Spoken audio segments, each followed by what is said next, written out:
This is season 1, episode 1 of the Adapt or Retire show.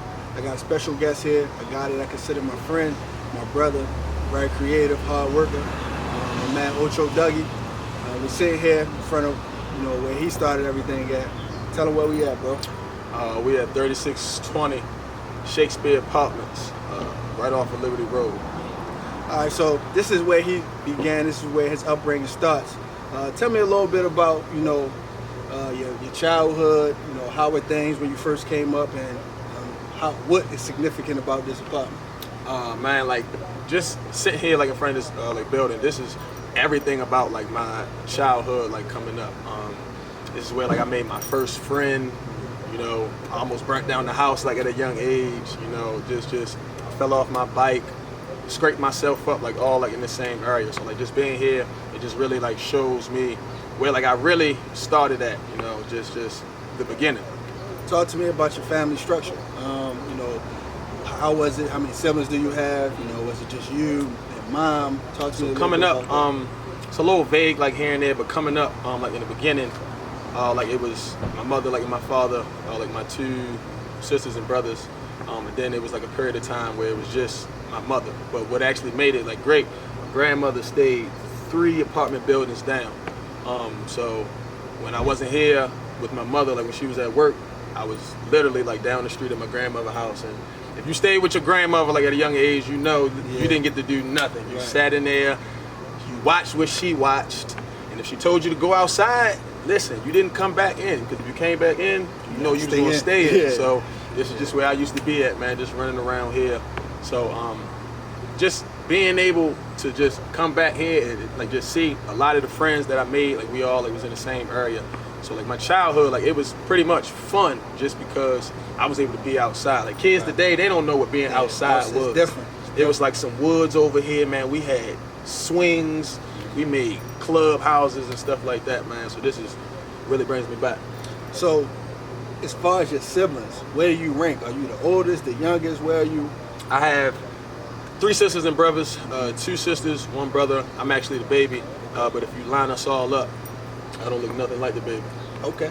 So you being the youngest of all your siblings, how did that kind of mold you, and what type of things did you take away from being the baby of the family? I will say this, being the baby of the family, and when you have older siblings, you're able to see everything first. Like you get to see their strengths, like their weaknesses, like you learn from their like their pros, like their cons. So when I was coming up, one of my sisters, like she actually lives in North Carolina, so like she wasn't around like when I was younger. But for my brother and my other sister, they left the house like early. So as the baby, when you watch everybody leave, you're left. So in the beginning, like up until I say maybe about 9 or 10, like they were around. But when they left, I had to really figure out like a lot of things like by myself. Like I really had to rely on my social skills and making friends and stuff, because I didn't have like my brothers and sisters around me. So it was always myself. I always had to make my own fun. So I believe that just allowed me to, 1, learn from them, but then 2, it allowed me to like learn myself, like being able to take on the world for how I see it. Okay. So talk to me a little bit about how you transitioned from just being in the neighborhood, being around this area, and transitioning into sports.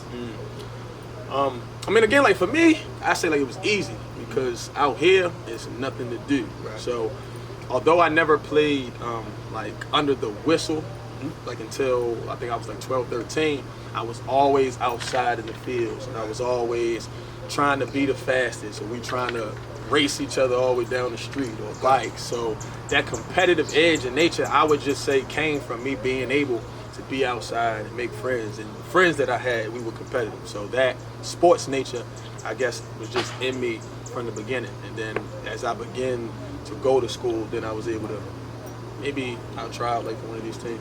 Okay, so what was the first team you played on? Was it basketball? Was it football? How did that First time I actually played something, it was Northwest Bulldogs. That's why I played. Okay. But first, it was a flag league.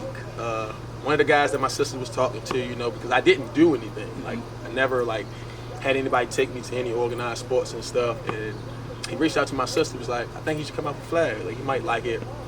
Played flag a little bit. I was the tallest guy. They put me out there receiver. They threw passes, they were interception. I never played receiver again. They moved me. And then that following season, I actually started with the Northwest Bulldogs. Okay. So that was like my first under the whistle experience. I watched football since a young age, but just playing it and practicing. And then it's a whole different environment. Like this ain't Liberty Road. Like we over there in the jungle. So I kind of had, I had to like learn. I had to grow up fast. Like, okay, these are the type of guys that I'm playing with, but these are also the type of guys I see all the time at practice. And I got to walk here and I got to walk. Bang with them, you know. So again, it was just an experience. That's what I feel like with my siblings leaving the house and stuff. Like it just allowed me to go through life on my own, to kind of figure things out like by myself. So with that experience with playing for Northwest, talk to me a little bit about youth sports and how important you think that is for young guys growing up. I honestly believe youth sports are very important, like for kids. One of my, I won't say philosophies, but what I believe is kids won't know what they love until they like it. Right. So I feel like it's very important to expose kids to a variety of different things, because you never know what they may gravitate towards. You may have been a football guy, but your kid might not want to play football. They may want to play baseball, but they won't never know unless they're exposed to it.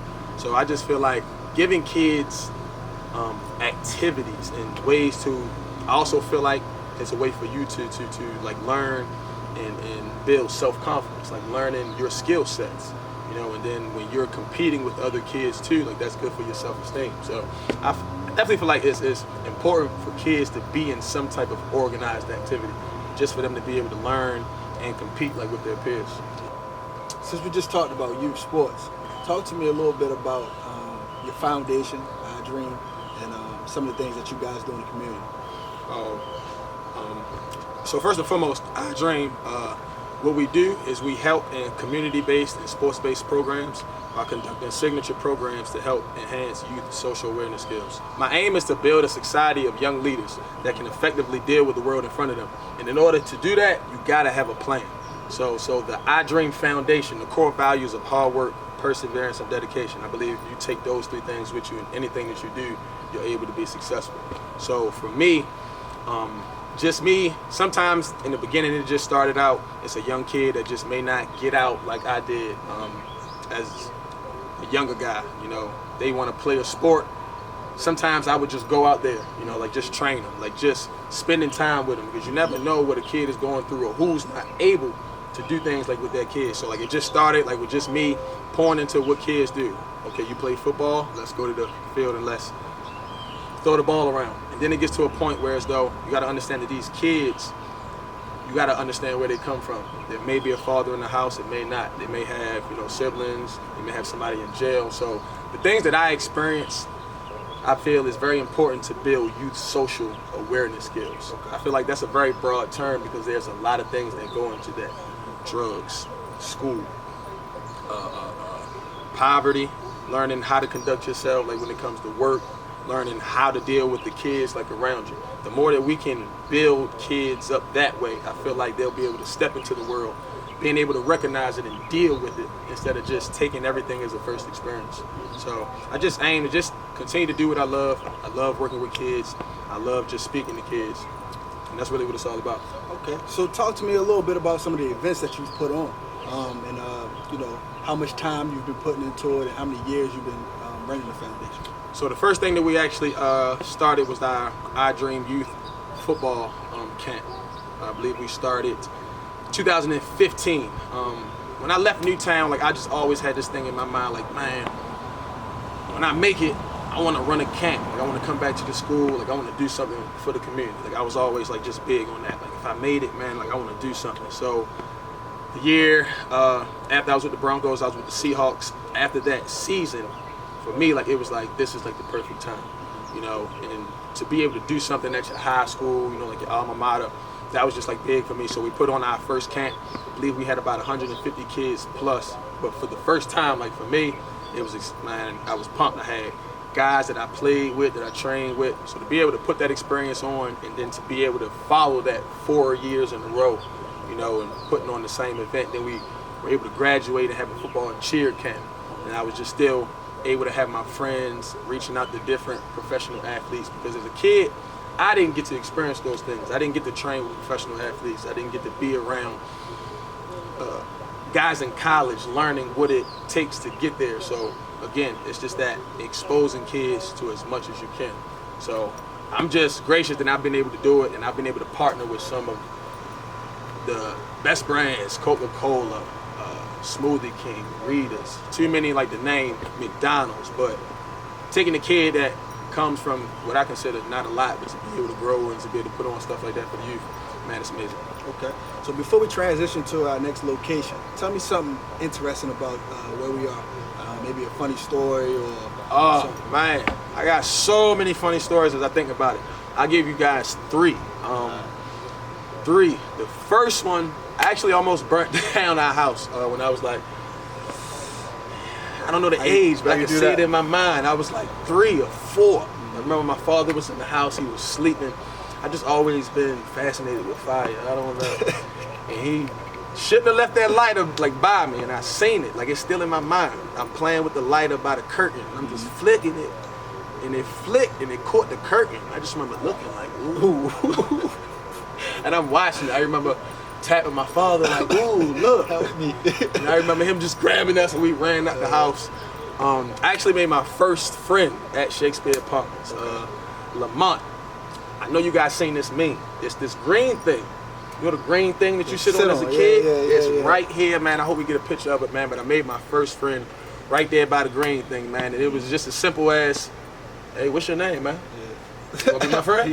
All right, man, you my friend. But nah, man, I like remember those like memories, man, and just all my childhood experiences, building camp houses, swinging on trees in the back, racing guys and beating guys on these streets, falling off my bike, scraping my knees. A lot of my bruises on my legs come from this exact place, so it really takes me back. So we're here at Newtown High School. Obviously this is where you attended. Talk to me a little bit about your high school experience, not just football-wise, but the academic side of it as well. Well, how I got to Newtown was actually a funny story. Coming from Old Court Middle, it was like a selection. Like this was a new school, and it was like a draft. You didn't know where you was gonna go yet into the draft. So what they did, they took kids from Randallstown. That's where I went. Randallstown. So you originally started at Randallstown? Originally started at Randallstown my freshman year. Milford, Franklin, they took a draft, they compiled kids, and that was who went to Newtown. So when I got the news I was going to Newtown, one, I was mad. It was a new school. I'm leaving a reputation of a great athletic program. You know, I think they had won 2 championships at that point. But I'm here at Newtown now, so what I loved about Newtown, again, I was just fortunate enough to have a lot of first and new experiences. With a new school, there's nobody here, there is no reputation, so just allowing me to build and start some things. So coming here, Newtown was my like start. Like this is where I was able to make a name. Yeah, I could be at a program that already has something going, or I can go somewhere else and build everything that was in front of me. So being at Newtown, man, it was just a great experience. It was only 9th and 10th grade when we first started. Like the 2006 class were that first graduating class. So as we graduated, the school grew. So it was great. I mean, it wasn't a traditional high school, so we didn't have that tradition like starting out, but man, for everything it was, man, it was great, man. We had great facilities, man, great fields and great space. So talk a little bit about like the classroom side of it though. You know, you talked about, how it was overall, but talk about the classroom side, like, how it was. Talk about a little bit of the academic side of it. Academically, I didn't consider myself the best student, but we definitely had great staff that was able to help, even down towards like my senior year. Like the guidance counselors, they were very much involved in my GPA, being able to help decide schools. And it was funny, I never forget this moment, because my grades weren't always the best, but they weren't bad. Right. I remember sitting in the office with my guidance counselor. Mind you, at this point, I've already received, my junior year, I actually received a full scholarship from App State because they thought I was a senior. So I got my first offer in my junior year. By the second year, I was already talking to Virginia and Virginia Tech. So I'm sitting across from my guidance counselor, and he's looking at my GPA, and he's like, I don't know, man, you might want to start looking at some junior colleges, CCBC. In my mind, I'm like, you're trying to, man. I really started to focus more and more on my grades, like my junior year. But again, that plan that I talked about, I always had a plan. I knew in order to go to the NFL, I got to be able to go to college. Right. So when I was here, kids always did different things, but I always felt like I just had a different agenda. Like, yeah, I was in school, I was around everybody, I wanted to have fun too, but I was so scared of losing stuff. Like, I was so scared to lose a scholarship. I was scared that if I did something, it would get to my coaches and I couldn't play. Like, everything just trickled down to I wasn't going to be able to play. So that just really allowed me to start focusing more and more. Like, once I got to my junior year and I started to see I was getting scholarships offers, and I didn't want to be that kid that got the offer but couldn't get it because of my grades. Because I actually had that happen towards my senior year. But academically, I definitely started to pull it together my junior year. So by the time it was my senior year, I had my GPA I think I was at a 2.3, like a 2.4. And then I started to pay attention to SAT scores, and that's when it really started to pay attention. So definitely towards the end of my school year, I definitely started to knuckle up on those grades because I wasn't going to be able to sign a scholarship. Okay. All right, so talk to me a little bit about the success you had athletically here. I know you're a football player. A lot of people know you for football. They don't know about the basketball side of it as well. So talk a little bit about that. Yeah, so when I was at Newtown, I was a 3-sport athlete. I tried out for the basketball team at Randallstown my freshman year. I didn't make it. Couldn't play over there. Couldn't play. Yeah. Came to Newtown, it was like, this is a new school. Nobody knew me. I'm playing everything, you know. So football, obviously, I played that. Basketball, true story. I can't make this up. See, I never was a hooper. Just a guy that could hoop. Still aren't. You know, I'm just athletic. Right. Basketball tryouts is my man. We about to try out. This is middle tryouts. I say, hey, I play basketball, bro. So what you do, I'm gonna do. He played the 4 too. Listen, what you do, I'm gonna just mimic it. And I did that the whole tryout. I can jump high, I can run fast, so I'm gonna stand out that way. All I just need to do is just do the basketball stuff. Did those things, I made the team. Was a 3-year start at that, and then I also ran track. I felt like track definitely translated to football. I mean, track guys and women are some of the best formed runners in the world. So I played track to continue to enhance my speed and form. So from my sophomore to my junior year, every year I was in something. I just always had to stay in something. I had to stay in something. I stayed busy because also when I went to Newtown, I didn't stay in Randallstown anymore. I think it was 8th grade, 9th grade. I moved to West Baltimore, Wilkins Avenue. So when I was at school, I was at school. When school was over, I'm going all the way back down. So I didn't get to hang around like the kids did. So when I was here, I tried to spend my time wisely because when I leave here, I don't get to do this.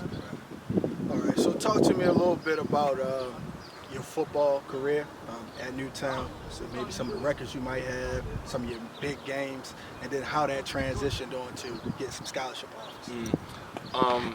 Fortunate enough, the first football program, I was able to score the first touchdown. Okay. So that was definitely history. Basketball-wise, I scored the first point in JV. I didn't get the varsity one, but I still scored the first point. And then track-wise, I was the first athlete to ever go to states. School history. Didn't finish it how I want to, but just knowing I was able to just kind of get the ball rolling on some things. Basketball, football, we weren't always the best. We had some 5-5 records, but my talents and my skill set allowed different coaches to start coming.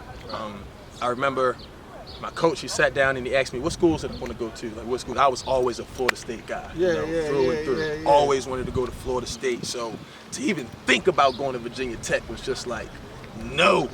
Then I remember he said one of the coaches had reached out, and his name was Tony Ball. He's a wide receiver coach. He came, sat down with us. Now it started to get real. I had a college coach come. I got on a full suit in school. I feel like the man. They call you from class and walk through the hallways. So once I was able to go to that camp, from that camp that I went to, it was like a 2-day camp. When I left that 2-day camp, that's when the buzz really started hitting. I was able to really display it in front of Coach Beamer. When I left there, I had 2 more scholarship offers. Then in the basketball season, I was able to still play, so that just allowed more of that buzz.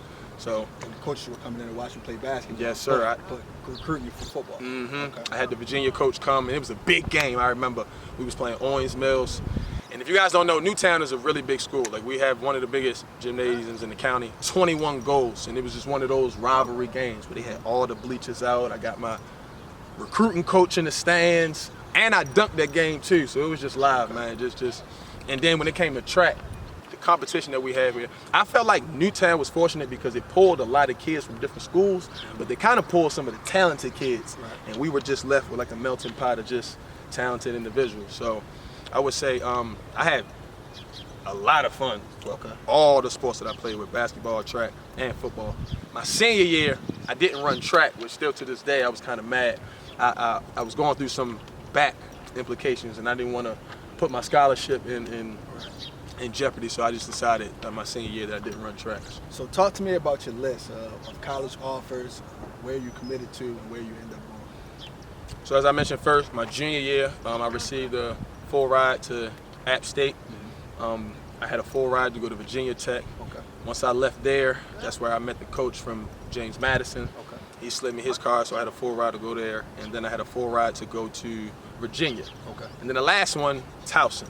I didn't get that. I think my coach didn't tell me last minute because he really didn't want me to go. So he didn't tell me to the last minute, but by that time I was already interested in the Virginia schools. I actually signed to Virginia Tech. I was actually the 19th commit coming out 06, but it was like a gray shirt deal, which means that sliding scale that we was talking about, whatever your GPA is, your SAT scores have to match it. So I signed, I had the GPA, but I didn't have the SAT scores yet.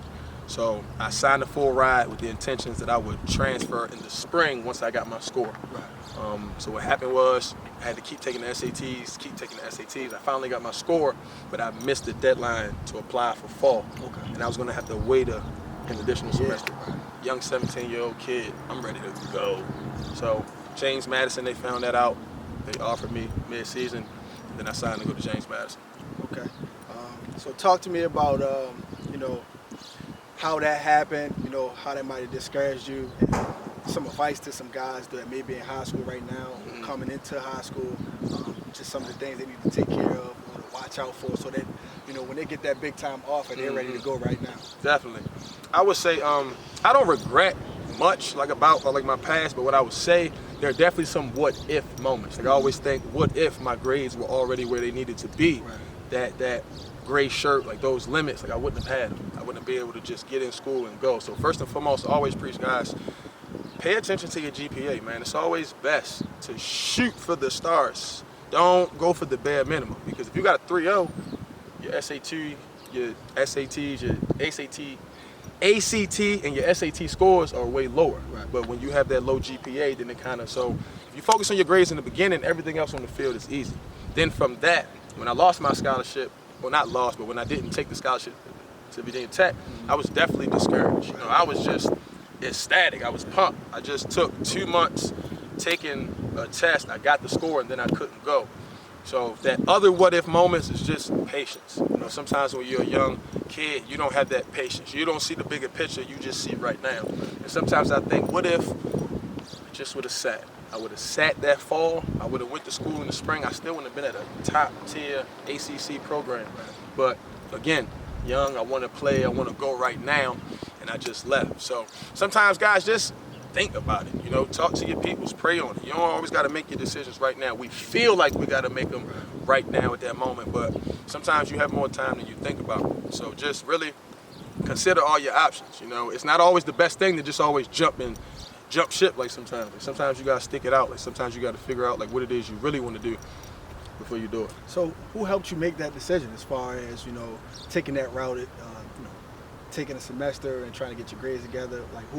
Who was advising you at that time? Was it just you and mom? And it's actually a key question, because at that point, there wasn't a lot of people that was around me to influence me in a decision like that. So I really was making my own decisions, and everybody was just going with what I thought was best. And that's the thing. At that time, I really didn't know what was best. I just wanted what was best for right now, that moment. So if I would have been able to talk to more people and reach out to some more mentors, and maybe I would have received a little more information that would influence my decision. But when you're a 17-year-old kid and you trying to make decisions what's best for you, sometimes you don't make the best one. Yeah, it can hurt you. What you don't know can hurt you. Exactly. Talk to me a little bit about your JMU experience. Like go into how it was from a football standpoint and campus life. I hear stories about JMU all the time about campus activities and maybe some parties and things like that. So just talk to me about how your experience was at JMU. My experience in a nutshell at JMU, first and foremost, was amazing. It was a top 10 school, top 5 party school in the nation. Those are just details. But no, everything about my experience at Newtown was first. Like being out of the state, like for that long first. Experiencing different ethnicities and cultures and just You mean being. JMU? Yes. Yeah. Okay, what I said? You said Newtown. My bad. I'm just a Newtown Titan through and through. Yeah, back to the purple and gold, not the burgundy and gold. But just a lot of first experiences, being on your own for the first time, living in a different place. It ain't like I'm down the street. Right. I'm in Virginia, Harrisonburg, Virginia. How far is that? It's about 2.5 hours, so it was far enough just to be far. Right. And I was a kid, I wanted to go away to school because I knew it was a bunch of different things in life that I wasn't going to experience just being in the same spot. Right. So like going out there. Now party-wise, what I shouldn't be able to say, but what I will be able to say is I had a lot of fun. I did a lot of the partying, but that was also a key component in why I lost my scholarship. I focused a lot of my time and energy on the fun side, the fun part. Class is over. If it's a party, like right now, we going like right now. And it wasn't until like my junior year when I really started to put it together. It was a homeboy I hung with all the time. I thought he was like the party leader. Right. Like I knew him to be. Like we followed him. But what I didn't know, when we finished school, like our classes, he would be ducked off for hours that we wouldn't see him. Because he would go to the library. He would spend 3 hours in there, get all his work done. So when he calling us at 5, and I'm thinking he just calling us at 5, yeah, let's go, because he already finished his work. Me, I didn't even go back to the room yet. I've been out just lounging on the field all day, and then he called me at 5, and I just go. Now it's Monday. I haven't done any schoolwork. I haven't done anything. So I started to see, man, like some of the people that you think are some of the partiers get their work done first. That's why you can see them out and they can be so calm and That's cool. how it should be. That's how you're supposed to do it. But I didn't put that together to the end. Redshirted my freshman year. Okay. I ended up playing that redshirt sophomore year, special teams.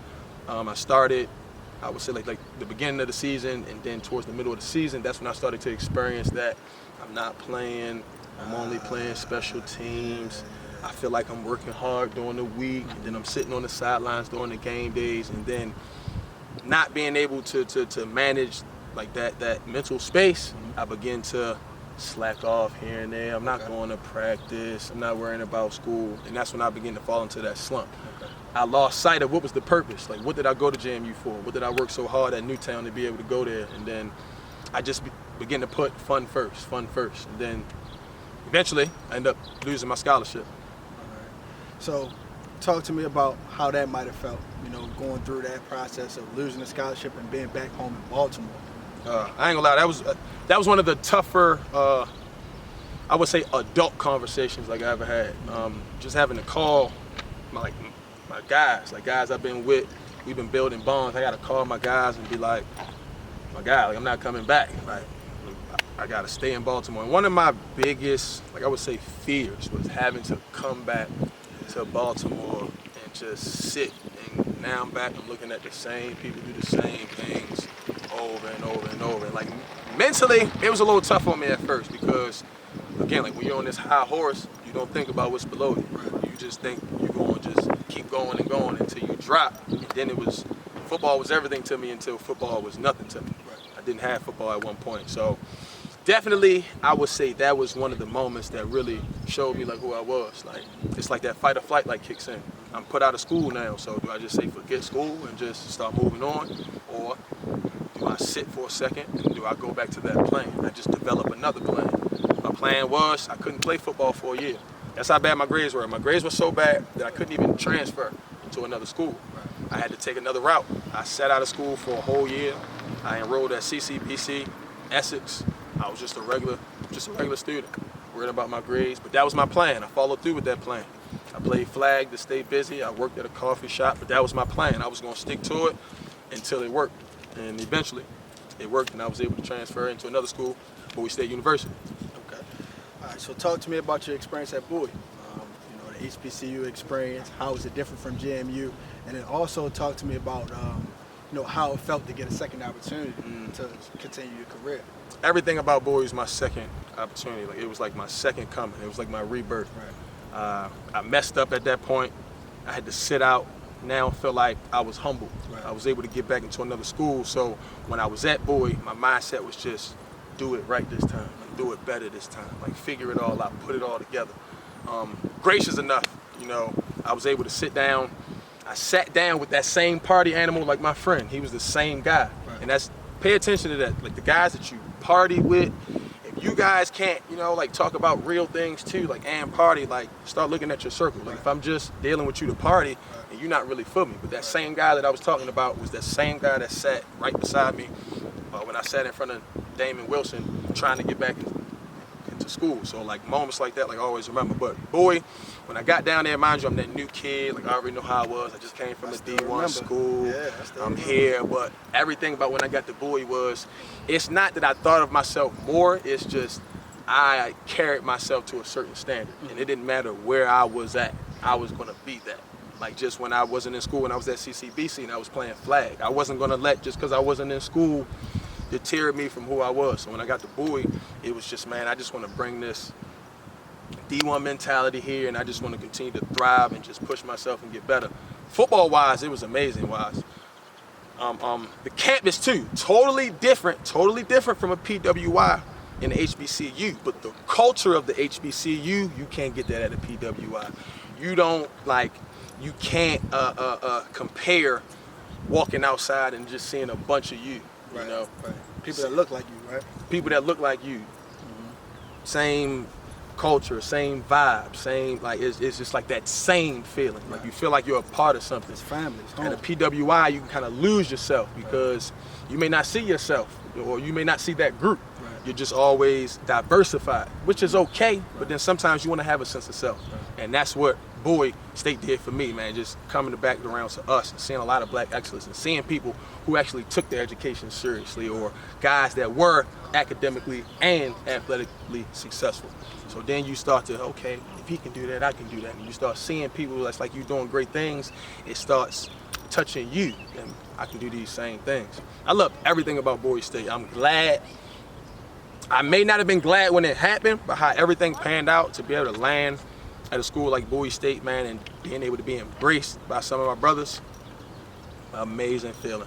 D1 experience, I'm sure you learned a lot at that level. Talk to me about how that helped you out when you got to a D2 program, an HBCU program, and the practice habits and the energy that you brought to practice. I would say definitely I brought like a lot of what I learned at James Madison. Our strength and conditioning coach, like, that's one thing about, and it's probably all across the board, like at a D1 program, like, your strength and conditioning coach is like your mother, your father, your ruler.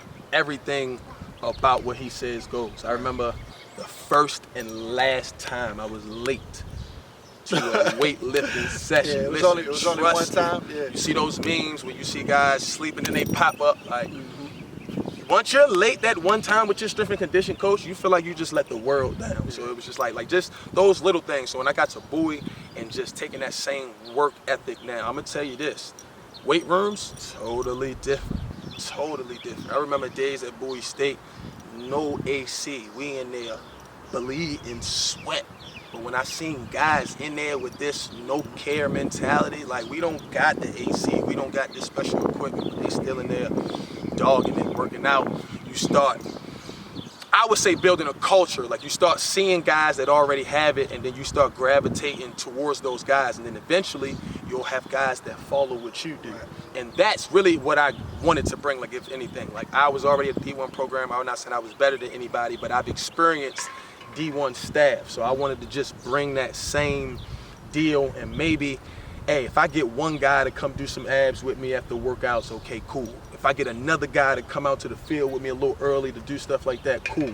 So just taking those little habits that I felt like winning habits, like, you just want to be infectious, like, in a way where guys want to continue to get better. Yeah. So senior season, 2012, 2013, you go undrafted. explain that process, how that was. Didn't have a pro day. So talk to me about the mentality that you carried throughout that, and you know, what about it made you successful and ultimately let you get to that next level? Definitely. Senior year, well, definitely. It's hard to even remember my stats. 84 catches, 1,470 yards, 13 touchdowns. I mean, I may be a little off in it, but nah, in my senior year, man, shout out to Coach Raul, my wide receiver coach that I was able to get with my junior year. Fun fact, out of all these schools and experience that I've talked about, I've never had a receiver coach. And this goes all the way through Pop Warner High School. Not even at JMU? I never had a receiver coach. And when I say I never had a receivers coach, this is what I'm saying. I don't even know if I want to put that on there. Hold up. Listen, talk about it, man. What I'm just saying is this. I'm a firm believer that if you can't show me something, that I really can't learn from you. And no discredit to my receiver coach. He was in a tragic accident, which left him paralyzed like from the waist down. He was a great guy, but he just couldn't really give us that like full detail. And if you're like a raw athlete, you need to be molded into how you should be. Like sometimes you can just have raw speed, but sometimes it can be out of control. And as raw as I was, I'm 6'3", 190 pounds, as raw as I was, I needed to be trimmed on the edges a little bit. And I just didn't have that. It wasn't until my junior year at Bowie State, Coach Raul, you know, like he changed my culture of what I thought a receiver was. You know, at this point, I'm now trying to play in the leagues. Like I'm not going to be playing college forever. So he transitioned my mind to starting to think next level. Like little small things like before practice, he would have the receivers on the field 30 minutes prior before, because as a wide receiver coach, he noticed when we started practice, it wasn't until about the middle, probably Skelly, we started to turn up. So his mentality was, I want you guys to be on the field 30 minutes. We're going to go over stance and starts. We're going over these plays. So once we hit warm up, you're good. Once you get one-on-ones, you're hot. By the time we get to 7-on-7, you're flowing. So like just like those little things, actually studying film, not just watching guys make plays. Like a lot of young kids, like dude, like when they watch film, you just watching the highlights. No, it's the details. What coverages are they in? What coverage were they in after the play? Finding little tendencies here and there. Studying your opponent. That's when I really started to really put all those things together. So being able to be around that and then still having that mindset when I was at JMU, like I've seen a bunch of different pro days. Like I didn't even know what a pro day was, but I'm at JMU watching guys perform, and it's like, I want that for myself. So it's like you kind of wait in line for it. You wait in line for it. So my senior year, you know, by this time, I've been with Coach Raul now a year. We've already been flowing. We got this habit now. So I'm looking forward to my moment, like that moment, you know, like that pro day moment, which was unfortunate. I didn't have one. For whatever reason, like that it was, I didn't have it. But I'll never forget this moment. Pro day, and we're still in the weight room. This is probably like an hour after nobody shows up. And I'm sitting in the weight room. And I remember looking at my strength and conditioning coach, Coach Reddix, and I was like, I'm gonna probably sit here for like another 30 minutes. I'm gonna get a workout in, and then I'm gonna leave. And I just remember that moment because I've already had practice going through things that I didn't want to, or experiencing things that like seem hard or like why. But I've already had great practice at just kind of rolling with the punches. So I remember that moment because it didn't break me like in any way. If anything, it motivated me in a way that like only that moment could. And from that moment, I feel like that is what allowed me to step into that pro like mindset, like not being affected about the external factors, because I can't do nothing about it. I just got to put together another plan and I got to keep it rolling. So boy, man, it's touching to me because I grew in a lot of ways, I struggled in a lot of ways, but for me, I put it all together at Bowie State, and I was able not only to succeed athletically, but I was also able to one of my greatest accomplishments, finish and graduate. Yep. So talk to me about that. How did that feel? You know, being able to, you know, have such a rough journey, being that you're supposed to go to pretty much 3 different schools, but to finally finish up and get a degree. How did that feel? Man, I'm not even gonna lie to you. It was hard. It was hard. I remember times I was just ready to just quit because at this point I had already been to 4 different schools. When I got put out of JMU, I even got pushed back a year. When I transferred into Bowie, I lost another year. I was a rising junior at JMU, but when I transferred into Bowie, I had to start back over as a sophomore. So it was so many things Then like with my major, I ended up changing my major, and then I wanted to change my major again, but it would have pushed me back another year. So it was just like, I felt like I was just battling time. Like I felt like I had already lost so many years. I was a little older than like some of my like teammates and stuff, so it was just like, I don't feel like I have like a lot of time like these other kids have, so I gotta get in and get out. But it was times where it was just so hard. And then not to mention, if you're going to like a D2 school like that, a lot of kids that go there, they're not working. It's not like you got money coming in. So my senior year, not only am I training, I'm working a 10-hour shift at a Mercedes port, straight from class, straight to work, doing that everything, still trying to train for the draft. It was a lot, it was tough. Like, those experiences were tough, but again, I had great experiences and bad experiences that it allowed my skin to thicken, like in those situations, to just knuckle down and figure out what I need to do to do it. So I'm just glad I was able to roll with the punches on it, but it definitely wasn't easy, you know, like knowing that like the mindset, like sometimes your self, like image, like means more. And when I was at a D1 program and I lose my scholarship, that mentally used to kind of give me some time until I just realized, just be where your feet are. Just continue to keep one foot moving in the direction where you're going, and eventually you'll be there. So you get to Bowie State, you have a good time there, win some football games, lose a few, but overall, you know, pretty good team. Yeah.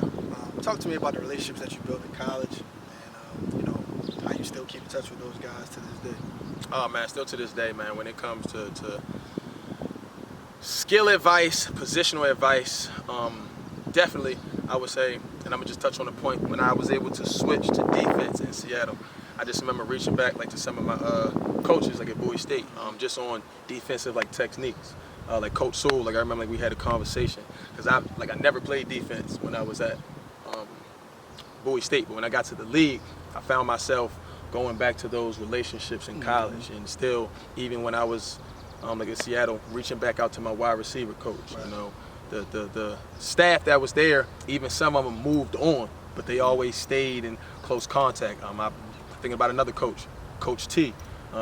He was up there like with us for a little bit. Still, I could see him like sending me a text, "Hey, Doug, man, what's going on?" Like, so I talked to him like last week. It's very important, man, to take advantage of those men and or women that may be around you, because they are there as an extension. Like, they may have been where you have already been. I think about a Coach Mo. I used to have practices where he's telling me his experience when he was in the NFL. Right. It just goes to that very, like I talked in the beginning, like when it comes to kids won't know what they love until they like it. So it's the same thing from an adult. I'm not going to know these experiences of what's good, as bad, unless I'm not getting that experience from somebody who was already there. So I was gracious enough that the relationship that I built in college, I was still able to use outside of it, because it definitely paid dividends. All right, so you go undrafted. All right, you go undrafted. Yeah. You eventually get to the NFL, you know, your dream. But talk about the journey of how you got there, you know, because you had an interesting road. Listen, journey longer than summer school classes, and y'all know how it go. But man, it is, to me, it wasn't long while I was in it, because I had a plan. So it's like when you cross off one thing, you just move to the next thing. So once I didn't have my pro day, it was like, okay, league, probably out the window. My plan A was always NFL. My plan B was the CFL, which is the Canadian Football League. And then my plan 3 was arena football. Didn't even know what arena football was until I had to know what it was. No pro day, no high draft grade, no. So the NFL, that's out the question. CFL, did a couple workouts, didn't anything stick from it. So it was like, all right, that's out the question. So it was just like I was just checking things off. It wasn't until I was signed to the Tri-City Fever, which was actually an indoor football team. They was a step below the AFL, and this was when I was doing a lot of my like research. I'm sending out emails, I'm researching coaches, and I'm sending information. So a lot of those bites that I was getting were from the work I was doing. I had an agent at that time, but I was a firm believer in, you work for me, like this is my career. So I'm gonna be working on it, and then I'm gonna give you things to work on too. I just don't wanna give my career and just put it in your hands. So I got signed to the Tri-City Fever off an email that I sent to my field. They called me, hey, we wanna sign you. Signed to it. Used that momentum a week later. The Portland Thunder, the arena team that started then. They bought my rights from the indoor football team, and then that's when I actually started that arena. But for me, it was just all good news because here's the same kid that didn't get drafted, didn't have a pro day, but it's like, okay, if you give me this one chance to display my talents, I'm gonna make sure you know who I am. So that was always my mentality. The cup is always half full. It's not, I have to play arena. I'm gonna play arena, and I'm gonna dog it, and that was my whole mentality. So Portland, you get there. It's a new experience for you because it's a new game. Mm-hmm. Never had played arena at that point. Never. Talk about that season and what that transitioned into. That season actually was a rookie. I actually almost got cut in training camp. I remember my coach told me it was just one particular practice. I wasn't just on it. Like, you know, like those days you on it, then those days you kind of on it. You learn as a professional you cannot have those kind of days. And it was one of those days. And we was watching practice after that, and he said, Douglas, if you drop the ball one more time, I'm sending your ass back to Baltimore. Straight like that. No sympathy, no cut card. Right. So it was like, shorty, you better make sure you catch every one of these balls. And I remember we had a scrimmage that week. Pause for that moment. You know, I know some of y'all. So we had that scrimmage later that week. I scored 4 touchdowns, and the deciding factor, it was a rookie or a vet. Like, that was their deciding factor. Did they want to go vets or did they want to go rookies? Mm-hmm. And they actually cut a real good veteran to keep me. Mm-hmm. And they were very vocal about it too. Listen, we decided, you know, to go younger. We wanted to go with some of the talent. And I just remember those moments again. It was like I was almost back home again. But that little swift kick in my ass that he gave me had me refocus again. And I didn't play. I didn't play the first 5 games. And my roommate, we were both rookies. He played DB, I played receiver. But again, I always looked at things as half full. Y'all not letting me play, just letting me watch the game a little more. Because it's a new game. I didn't even know how to really play it yet. I didn't know how to motion. I had to learn. So those 4 or 5 weeks, we didn't trip. We just knew, hey, when we get in there, it's over after that. Like, you letting me learn. And then I finally got to play one game. They threw me in halfway in one game against the LA Kiss. Got in there the second half. I'm on the sideline. I finally get in there, throw me a post. Rest was history. Still got that picture to this day. I'm gonna hang it up on my wall. What was it? Mossed this guy for a post. Down the field, my first pass. I got on Adidas everything. There's no way I'm not gonna look good out here. They threw that ball, I mossed them, and after that, after the season, I was starting. Okay. But got slammed. Played 3 games, started getting into a groove, tore my plantar fascia. Your plantar fascia is the muscle in your foot. It basically moves your foot. Tore my plantar fascia. I'm down for 7 weeks. Started to hit it 3 weeks in a row, getting into a starting role, tore my plantar fascia. Just like that, I'm down for 7 weeks. Fortunate enough to come back at the end of the season, picked up right where I left off, like I never was out. Finished the season. Still kind of hard to remember. I think I had 668 yards, 23 touchdowns. You know, some things you just don't forget though. But I loved everything about that season because it was new. I had to grow from it. But getting hurt again was one of those moments that allowed me to refocus. Right. So when I came back stronger than ever. And at the end of that season, I was fortunate enough to get my first NFL workout. Talk about that. Who was it with? How did it go? Did they sign you? Did you get your next opportunity? What happened? Season is over in Portland. Again, I have my agent. You know, we put the highlight tape together. I send it to him. He's doing his job. You know, I get a call. I'm playing 2K in the crib with my guys. Hey, Doug, you're gonna get a call from the Broncos. They're gonna call you in a second. They want to bring you for a workout. All right. 5 minutes later, hello, Douglas. This is such and such with the Denver Broncos. I'm running out the house. Hey, man, turn the game off. You know, hey, you know, like we want to bring you in for a workout. Asking me like personal, real interview questions. Again, this goes back to my plan that I always used to say when I was at Newtown. I was scared to kind of do things. Not that I didn't want to do it. I was just scared to get in trouble because my dream was to go somewhere big, and I knew how your reputation like carried. So when I got the call, you know, where am I flying in from? You know, like the personal questions. Then I get there, I seen 5 different guys. You know, at this point, now I'm in Denver. we're at the workout now. It's early in the morning. It's 5 different guys. We're here. In my mind, I'm thinking this is 4 more receivers. You know, so I'm already looking at the competition. You know, trying to get my mind right. We go out to the field. It's cold. It's Denver, Colorado, and the altitude. It's snow on the. That was your first time in Denver? First time. It's snow still on the practice field. When we start breaking off to positions, 4 DBs go that way. I'm the only receiver. Okay. Now it's like, but you know how it is when it's just you. You can't slack now. You. I just remember that workout. I'm coasting through it, man. I'm catching every pass. Even had a little fun with it. This is when I realized that it don't matter where you at. They'll watch you. They don't know who you are. Right. You about to finish my last go route. He like, Doug, where them dance moves at? You know, because in the arena was always dancing and stuff like that. He was like, where them dance moves at, man? After this touchdown, man, give me a little something. And I'm like, what? It's what? Like, y'all know who I'm at? What's your confidence? Confidence. Yep. Now I'm out there just partying. Mind you, I'm still the only receiver. I'm tired. I can't show them, though. Finished the workout, man. I'm sitting across from John Elway.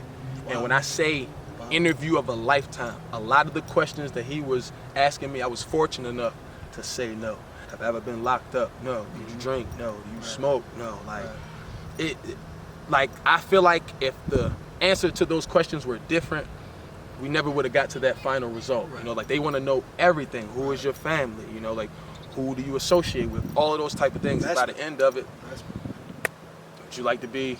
Hell yeah, I would like to be. Man, what? Shook his hand, man, and that was my first NFL experience. First NFL workout, so I was one of one. Got it. After that, man, ecstatic. All I could really do was just think about that road. Like, you asked me questions like, was it hard? Did I regret it? That moment right there made everything I experienced worth it, because I told myself I wanted to do something and I followed in it. I went through a lot of different things that could have changed my plan, but every time it happened, it never changed my plan. I just went to the next thing, went to the next step. And when I did that, man, that showed me that whatever I want to do in this world that I really set my mind to, I'm going to be able to do it. So you in Denver. All right. You in Denver. You on the squad now. Talk to me about that experience. How long were you with Denver? What was that like? How was it practicing? What was the tempo like? Things of that nature. That's when I really learned what an NFL tempo was. And mind you, we're still in Denver. Altitude is different here. I remember that first practice. I've always been like a try-hard guy. Like, I'm gonna go hard. I don't care how tired I am. I was dead after practice. But during practice, I'm trying to keep up with this tempo. It's like, think of a scenario like if you put a young horse in a field of prized, stable horses. If he's not able to keep up, he might get trampled. That's what it is in like practice. If you're not able to keep up with that tempo that they're moving, you could just get hurt just cause.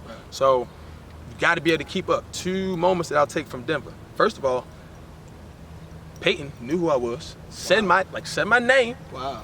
We in meetings. I'm about to like get out the way, let him go. Like, what's up, Doug? And walk. P-Man. Oh, it's not bad, man. You know me. Okay. You know me, Peyton. All right. Sitting down, and I also remember too, I only caught 2 passes from Peyton. I was about to, this is the easy ups part. You know, it's just the receivers and the quarterbacks. We just running over routes. I'm a confident guy. I'm like, I don't want to keep watching him run the route. I can learn how to run it. So I go up there one time, Peyton's, he's up there.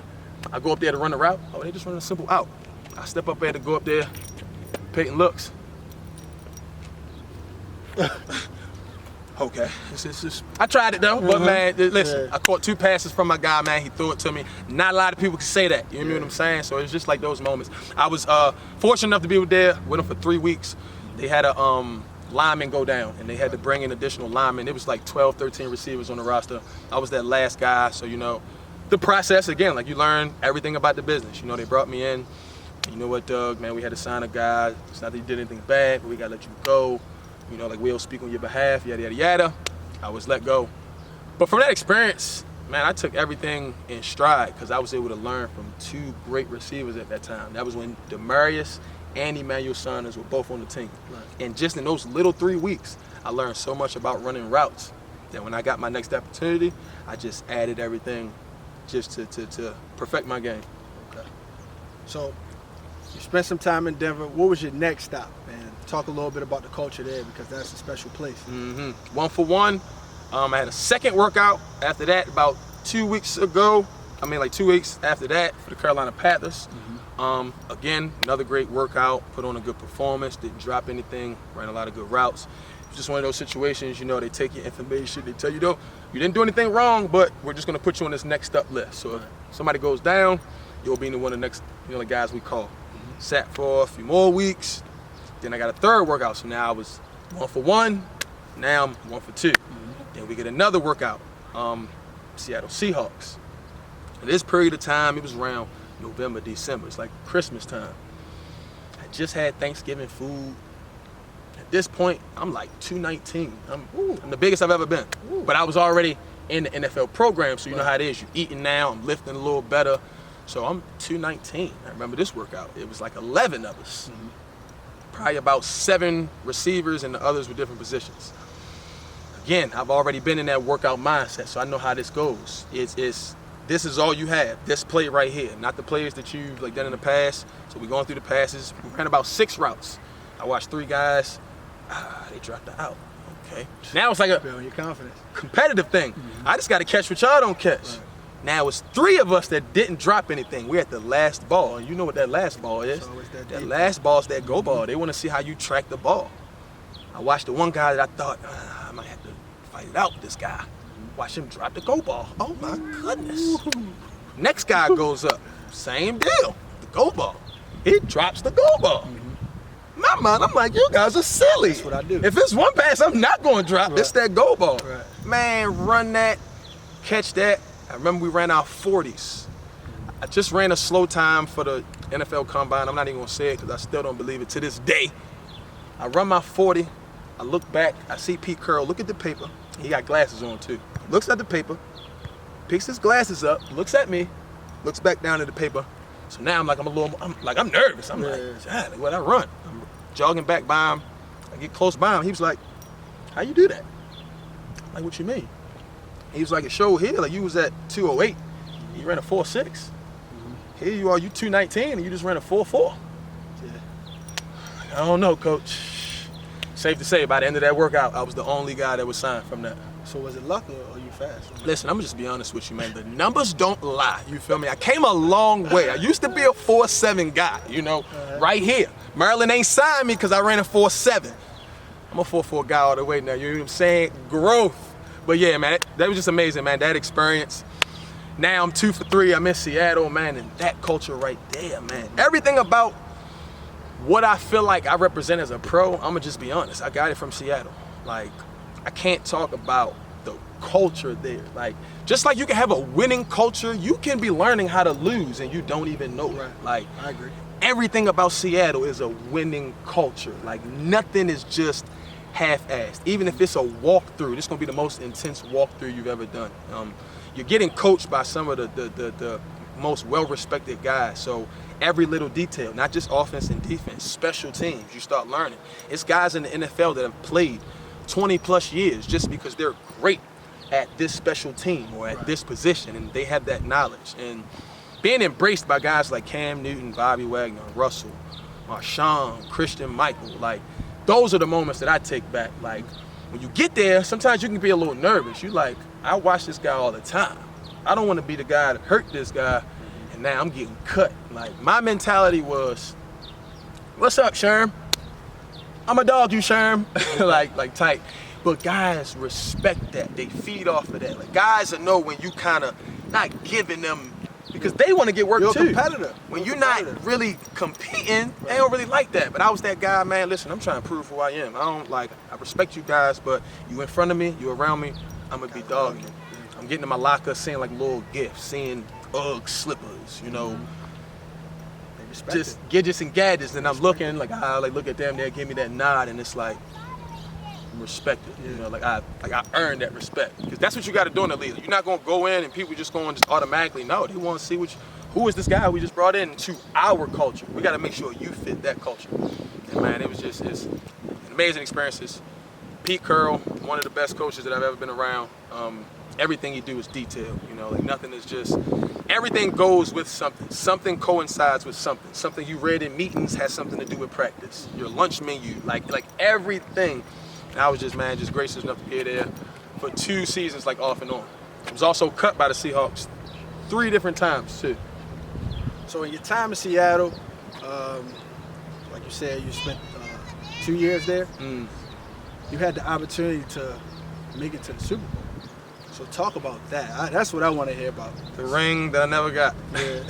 First and foremost, I was just at the crib, working at coffee shops, working at the Ravens stadiums, out of school. Now I'm at the Super Bowl. At the Super Bowl. Crazy. I'm out here practicing. Crazy. Like, you feel what I'm saying? Like, in my mind, even though I wasn't about to get on the field, I was about to get on the field. I'm out there pregame too. I'm out there catching with Russell.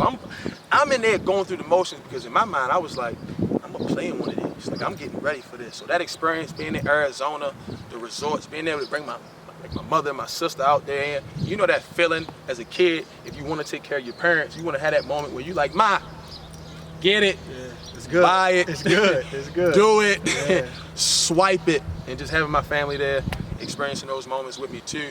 We didn't get the ring.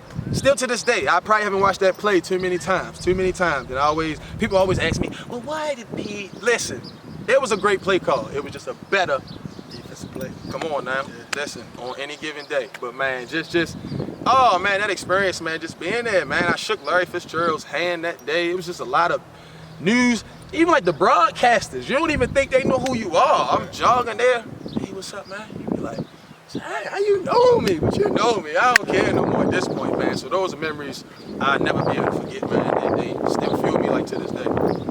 So you spent some time in the NFL, made 2 stops, then you transition on. So let's talk a little bit about that. Where'd you go next, and how did it work out for you? Once I left there, I was the type, I don't like sitting too long. I like to put my mind towards something. I like to work. So when I left Seattle, that one time, 2017, I had the opportunity to go overseas to Canada, British Columbia. Actually, first time being in Vancouver, first time going in Canada, another first time experience. I kind of like gravitate to those experiences because in this life, you only get one. So like just build those memories and moments. So let me try my hand over here. Went over there, great experience. I was already used to the waggling arena, so it wasn't a big transition for me. Real transition was the playbook. Explain waggle. Now, waggling is when you get like a running head start before you get to the line of scrimmage. It may be one person or it may be multiple people, but you get that running start before you get the line of scrimmage, and then they snap the ball. So that was something that I was already experienced in arena. So when it got to the CFL, it wasn't a hard transition. But the field in the CFL, for most people that don't know, is bigger than a NFL field. In the NFL, you have 10-yard red zones. In the CFL, you have 20. I think from sideline to sideline, it's about 50-something. In the CFL, it's about 65. Wow. So it's a wider field. In the NFL, it's 4 downs. In the CFL, it's 3 downs. So a more passer-friendly league. So I was able to be out there for about a year and a half. I got signed during the ending of that season. Went through the training camp, went through the mini camps and all that. Preseason and all that. It was just unfortunate. Wasn't able to stay. And I'm gonna tell you like this: it's never because the boy was not doing what he was supposed to do. It's just some things happen. I mean, and that's what I learned in that journey too. Sometimes it's just not the day. Sometimes it's just not that spot. But never look at yourself internally and think, dang, I'm not good enough. Because I've had like a lot of those moments where I start going back to myself, dang, I got cut, man. I'm not good enough. It's like, no, get back to it. The cup is half full, not half empty. Hey, just keep doing it. Maybe that opportunity is just not for you. So my 2 transitions was the CFL, and then I decided, you know what, man, let me go back and get this arena thing a shot. So that was 2018. I got signed with the Albany Empire. Wasn't playing arena. Went back, signed with the Albany Empire. Was with them for what, 2 months. Situation happened. I didn't like how the coach was treating me. And when I say I don't like how he was treating me, I'm a top tier guy, and you're not going to treat me like I'm secondhand trash. I was confident in that. I made my decision as a man. I left. Ended up getting picked up by the Baltimore Brigade. Back home. Loved it. Being back in the city, I'm already getting it in my mindset. They made me practice with them for a whole week. Humbling. It's cool. I'm going to just show you what you want to see. You want to see me dog some guys? I'm going to dog some guys. Practice with them for a week. Then they signed me. Released me the following week. 2 weeks. And now y'all playing with me. It's cool. Sat out for a couple of days. Washington Valor. Let me try my hand here. Let's go to DC with it. I'm up the street now. everything about being there let me know I was supposed to be there. Some things aren't that hard. It should just flow. Great coach in Benji McNeil, like a dog-like player's coach. Seeing me for who I was, my work ethic. He didn't have to know me that long. He knew me by just watching me work. The connection was instant. From then, I think in those 2 weeks, I scored like 8 touchdowns. By the end of the season, I helped them get their second win. They were like 1-9. I mean, I ain't scared to say it. Helped them get their second win. We finished off. Playoffs is about who gels at the end. Who's that cohesive unit? I was able to come in and shift a culture in a matter of like 2 to 3 weeks. It only takes that one spark for everybody to start seeing, we can actually be good. Now guys start playing harder. Fortunate, gracious enough. Arena 31. Still to this day, we won 2 games that year, but we finished with that big thing, and they can never take that from us. So I remember watching the championship game. Talk to me about that, because that was a special day. And I'm talking about, I never seen one guy take over a game like that. So talk to me about like your mentality and what was going through your mind through those moments. First thing about it, we playing in Baltimore. Right. So that's right. Royal Farms Arena. Right. We at the crib. Right. I ride by this all the time. I play for DC though, but we in the crib. So to me, are we playing at the crib? Y'all from Baltimore, y'all not even from Baltimore. Right. So it's just all the hardships I went through, that's when you start replaying those things. You save it for those moments. I got my family coming, I had my coaches from Bowie come, I had close friends, family, and it's like, I played in a Super Bowl, but I didn't play in a Super Bowl. I was in a Super Bowl. Remember I said I was going through those motions like, I'm gonna be here one day. If I would've just went through that moment like, I'm here, let me just take it in. It's like I'm here, but I'm practicing with you guys. Right. I'm not just a fan in it and I'm admiring it. I'm admiring it, but I still gotta be where my feet are. Right. So when it was my moment, I'm looking at how Doug was preparing and how Jermaine and how Tyler Lockett and how detailed Russell was. Now I've learned and now it's my time. Same mentality like that. I'm so laser focused. I know my team is with me now, and when you have that kind of confidence with your skill set, man, it just allows you to take it to another level. I'm gonna tell you, a lot of moments in that game, I'm blacked out. Like I'm seeing red. I only see I am gonna finish the way we didn't finish in Seattle, like that, because this is my second Super Bowl moment. Still in your head. The Super Bowl and this is the Arena Bowl. Like I'm 0 for 1. I ain't gonna let this be that second moment. So that trust that my quarterback and my coaches had, man, it showed that game, man, because it's just like they kept coming to me and kept coming to me. And it's like they kept coming to me. It was just like the times that they were coming to me, I was just capitalizing in a great way. And to be able to see that confetti drop, but now it's for us in that moment at the crib in front of some of the coaches that I've played with, in front of the coach that let me go, beating in the team Albany that let us go to get to that moment. Everything, you'll get signs that show you are where you're supposed to be, man. Full circle. Full circle, man. 3 different teams in the same season, and I ended up beating both of the ones that let me go for the championship. That's crazy. Storybook, man. Yeah, that's crazy. Can't make it up. We talked a little bit about, that championship run, incredible moment in your life. So what is Ocho Dougie up to nowadays? These days, man, first and foremost, I'm an athlete first, so I always have to make sure that I'm ready. One of my biggest mottos is stay ready, you'll never have to get ready. And that, again, I attest to my work ethic. That started for me at Newtown, going to Northwest, seeing how top tier guys practice and play. So just keeping that for myself. First and foremost, that work ethic. 2, right now, I also do my training, which is called Move the Chains. Receiver specific. I feel like this game has given me a lot. I've been gracious enough to receive a lot of it. And I've always had this natural instinct to teach and coach. So I've just combined those 2 with my receiver specific style training. I feel like all this knowledge that I have, you can either do one or two things with it. You can just keep it for yourself and enhance yourself, or you can also give that knowledge back. Give the game back to the kids and the youth who I felt like when I was in that position, that game wasn't given to me. So other than like my specific training that I'm doing, I always try to be out in the community as much as I can with my I Dream endeavors again. I look at it as not my my job, but I feel like it's my role. Being in the position that I am with the knowledge and the experiences, there are kids that I may not want them to, but they're gonna look at my story, they're gonna look at me and see themselves in me. And I absolutely want them to do that because we're all gonna go through hardships. Right. But you gotta learn how to take those hardships and continue to progress the way you're going.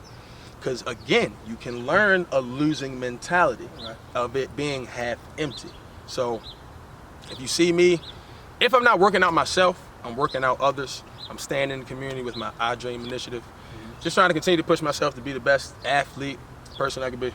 So what does the future hold? What's next for you? It's beautiful when you hold your future in your own hands. Right. I was just talking about this the other day. I don't know if you guys seen the Michael Jordan like documentary. It's one thing that he said to me at the ending of the documentary. He was in the car, he was driving, and he was talking to his homeboy, and his homeboy was like, "Man, what? You can't never stop me from playing this game, and they're gonna have to drag me off the court, man, till I'm dead." I remember Jordan saying, "What?" He said, "I don't want to be dead and tired." He said, "I want to be able to walk off the field or walk off the court, like essentially when I want to." So right now, although I'm in a great position to still, I'm 31 years old, still running through a gazelle through the Serengeti. If you've never seen it, go Google it. I'm pretty sure you'll see me. But just been in a position where I'm still able to play, but then I still have opportunities to coach if I want to. My training is beginning to pick up, so being able just to engage with the kids. So to be honest with you, the future holds whatever I see fit right now. And the thing is, I have options right now, so I'm just going to utilize those. Okay. Is there anything you want to say as we wrap up? Anything you want to say to anybody, or any words of encouragement you want to give to the younger generation? Just know this, man. I dream for me is much more than the words I dream. I dream following in a path of success to lead you to the impossible. I say that very word impossible so it provokes you, because nothing in this world is impossible. If you don't take anything from my story, hard work, perseverance, and dedication, they are the 3 core values that still to this day allow me to be where I am. My brother, I appreciate you, man. I appreciate you, man. I appreciate you. It's a wrap.